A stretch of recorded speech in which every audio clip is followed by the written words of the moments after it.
एक पचरा गीत गा रही हूँ बहन, अच्छा लगा लाइक सब्सक्राइब शेयर करना, कमेंट में बताना कैसा लगा, हमको भी आगे बढ़ाइए। अढ़उल फूलेला कचना रहे मैया कहिया ले अइबू, अढ़उल फूलेला कचना रहे मैया कहिया ले अइबू, कहिया ले अइबू मैया कहिया ले अइबू, कहिया ले अइबू मैया कहिया ले अइबू, अढ़उल फूलेला कचना रहे मैया कहिया ले अइबू,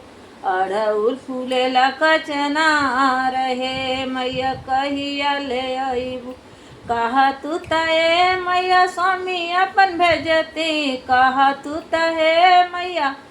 स्वामी अपन भेजती, शेरवा पे हो के सवार रहे मैया कहिया ले अइबू,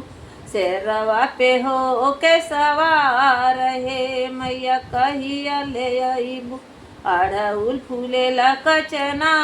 रहे मैया कहिया ले अइबू,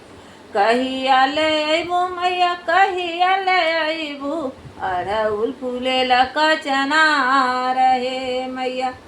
कहिया ले अइबू, कहा तू तहे मैया बेटा अपन भेजती, कहा तू तहे मैया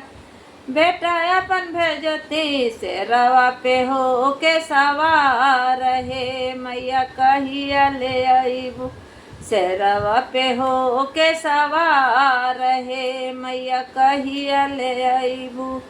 अढ़उल फूलेला कचना रहे मैया कहिया ले अइबू, अढ़उल फूलेला कचना रहे मैया कहिया ले अइबू, कहा तू तहे मैया ससुरियापन भेजती, कहा तू तहे मैया देवरियापन भेजती, कहा तू तहे मैया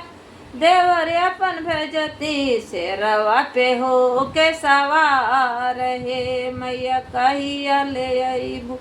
शेरवा पे हो के सवार रहे मैया कहिया ले अइबू, अढ़उल फूलेला कचना रहे मैया कहिया ले अइबू, अढ़उल फूलेला कचना